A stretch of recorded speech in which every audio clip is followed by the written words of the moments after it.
Assalamualaikum warahmatullahi wabarakatuh. Selamat datang di channel Belajar Manajemen. Pada kesempatan kali ini, saya akan menjelaskan tentang komunikasi bisnis, khususnya adalah cross-cultural communication atau komunikasi lintas budaya. Bagi Anda yang belum subscribe, mohon dengan sangat untuk bisa subscribe. Terima kasih.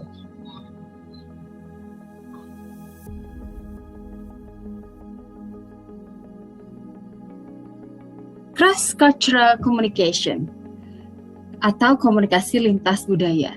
Terlebih dahulu, pengertian tentang budaya dimaknai sebagai sekumpulan pengalaman hidup yang ada di dalam masyarakat mereka sendiri, atau pengalaman hidup masyarakat yang sangat banyak dan bervariatif, termasuk bagaimana perilaku mereka yang didasari oleh kepercayaan mereka sendiri.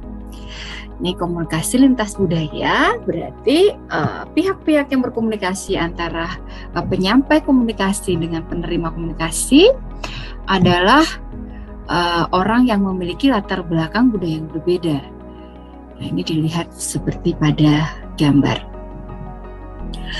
Seringkali karena perbedaan budaya itu bisa mengakibatkan misunderstanding atau perbedaan persepsi pemahaman.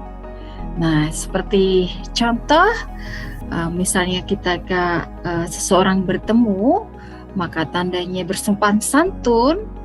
Nah, ini adalah salah satunya misalnya dengan cara bowing atau menganggukkan badan, atau dengan berjabat tangan. Maka orang yang memiliki kebiasaan berbeda akan bertanya, why is he trying to shake my hand? Mengapa dia akan menjabat tangan saya?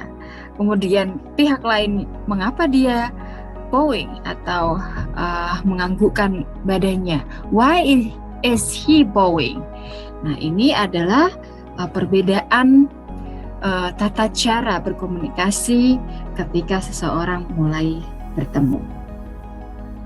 Adapun komunikasi lainnya, seperti tanda-tanda dengan tangan, itu memiliki makna yang berbeda di berbagai culture. Contohnya, ya di sini saya memberikan contoh, ya bahwa tangan, ya ini ada tangan, anggota tangan seperti ini di berbagai negara memiliki definisi yang berbeda ketika ekspresi gesture terhadap tangannya menunjukkan kode-kode seperti ini, maka akan dimaknai hal yang berbeda. Contohnya, di sini sorry, how to say sorry for Indian and Brazilian. Nah, ini sorry diungkapkan dengan kata seperti itu ya, gambar tangannya. Kalau di Indonesia mungkin sorry dengan dua tangan bertemu di dada. Nah, seperti itu bisa mengungkap sorry. Namun itu bisa dimaknai berbeda di tempat lain. Ya, sorry dengan mempertemukan kedua tangan di depan dada itu bisa bermakna berbeda di culture yang berbeda. Contohnya adalah di India, maka itu artinya adalah sedang berdoa. Ya, kemudian thumbs up. Thumbs up itu bisa jadi menyukai hal sesuatu yang great atau bagus, atau menunjukkan angka ataupun menunjukkan sesuatu atau pointing. Ya, terutama kalau budaya Jawa mempersilahkan itu dengan menggunakan thumbs up atau jempol. Ya, itu di sini ada berbagai ragam ekspresi yang ditunjukkan dengan gesture tangan atau jari-jari tangan. Ya, ini memiliki makna yang berbeda. Kemudian pengertian budaya menurut Lehman, Hemstreet dan Betty, budaya adalah sekumpulan pengalaman hidup yang ada dalam masyarakat mereka sendiri. Nah, di sini ada contohnya masing-masing budaya berdasarkan geografi, letak yang berbeda, kebiasaan berbeda, kemudian kondisi alam yang berbeda akan melahirkan tata cara atau budaya yang berbeda. Contohnya adalah di India. Nah, di sini ada mungkin Barat ya, Barat, dan ini ASEAN. ASEAN itu memiliki karakteristik budaya yang unik ya. Kalau di Barat dia mostly sama, kemudian simple. Kalau di Asia itu lebih menonjolkan kepada seni dan nilai-nilai kebudayaan yang kental dengan religiusitas.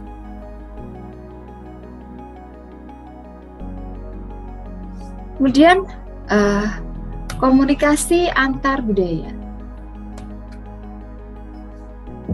Nah, ini bagaimana caranya bisa berkomunikasi ketika bertemu seseorang yang memiliki latar belakang budaya yang berbeda.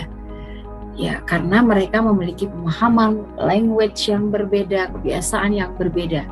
Nah, ini sangat diperlukan karena dalam perusahaan, terutama perusahaan multinasional, yaitu maka akan dipengaruhi ya, karyawannya mestinya berasal dari negara yang berbeda ya, sehingga harus mampu memanage diversity atau perbedaan, harus bisa berkomunikasi dengan seorang yang memiliki background budaya yang berbeda. Ya, kemudian pengertian budaya menurut Michel. Budaya merupakan seperangkat nilai, ya, atau inti kepercayaan atau standar pengetahuan, moral, hukum, dan perilaku yang disampaikan oleh individu atau masyarakat yang menentukan bagaimana seseorang berperilaku atau bertindak, berperasaan, dan memandang dirinya, serta memandang orang lain. Michel mengemukakan bahwa budaya suatu masyarakat disampaikan dari generasi ke generasi dan menyangkut aspek-aspek seperti bahasa, kepercayaan, keyakinan, adat, dan hukum akan saling berkaitan dan membentuk pandangan masyarakat akan otoritas moral dan etika. Pada akhirnya, budaya akan bermanifestasi ke dalam bagaimana seseorang menjalankan bisnis, menegosiasikan kontrak, dan menandatangani atau menangani hubungan bisnis potensial.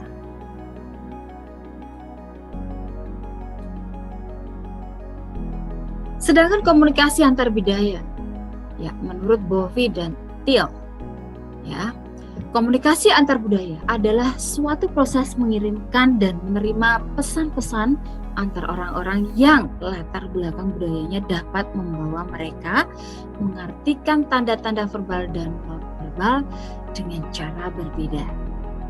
Atau keanekaragaman angkatan kerja membawa manfaat yang nyata dalam bisnis, tentang pandangan dan ide-ide yang lebih luas, pengertian mengenai pasar yang lebih luas, dan kumpulan orang-orang yang dapat direkrut. Nah, ini adalah tentang perbedaan bahasa. Bahasa, meskipun dalam bahasa yang sama, dapat menimbulkan misunderstanding karena memiliki makna yang bisa dipersepsikan makna yang berbeda. Contohnya, ini adalah contoh same word different meaning ya. Key itu bisa berarti kunci atau kunci musik ya. Bisa kunci piano atau kunci gitar ya. Mouse, ini bisa diartikan mouse binatang atau mouse alat komputer dan sebagainya. Chest, arm, dan comb.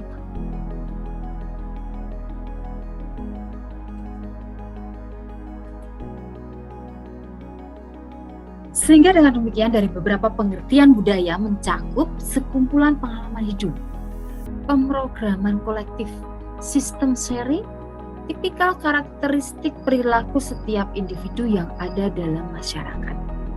Termasuk di dalamnya sistem nilai, norma, simbol-simbol, kepercayaan, dan keyakinan masing-masing individu. Mengapa komunikasi lintas budaya atau cross culture communication is very important? Itu disebabkan karena adanya globalisasi. Globalization, cross-border movement of people, goods, and data bring more and more culture into contact with one another and increases the potential of cross-culture communication. Jadi, pelintasan batas pergerakan manusia ini membawa tentang barang-barang atau data, ya, kemudian membawa juga budaya, sehingga terjadi kontak antara seseorang dengan orang lain yang akan meningkatkan potensi, ya, komunikasi lintas budaya. Ini terjadi pada cross culture. Ini terjadi pada perusahaan-perusahaan yang mungkin multinational companies, ya, MNC, atau business opportunities. Ya, ini merupakan suatu kesempatan berbisnis. Ketika berbeda budaya, mereka pun akan memiliki possibility untuk berbisnis, ya, mungkin tertarik dengan budaya lain. Ya, job opportunities, ya. Karena adanya business opportunity, maka akan ada job opportunity. Untuk perusahaan multinasional yang di berbagai daerah, di berbagai negara, maka dia akan membutuhkan tenaga kerja dari negara yang berbeda pula. Improve the contribution of employees in diverse workforce. Akan meningkatkan kontribusi dari para karyawan pada pekerjaan yang bervariasi. Sharing of views and ideas. Bisa terjadi pertukaran pendapat, ya, dan ide-ide. Kemudian akan menimbulkan talent improvisation atau peningkatan bakat, kemampuan, an understanding of diverse market. Akan lebih memahami tentang perbedaan pasar pada perbedaan culture. International meetings and conference akan memungkinkan terjadinya pertemuan-pertemuan internasional atau konferensi internasional.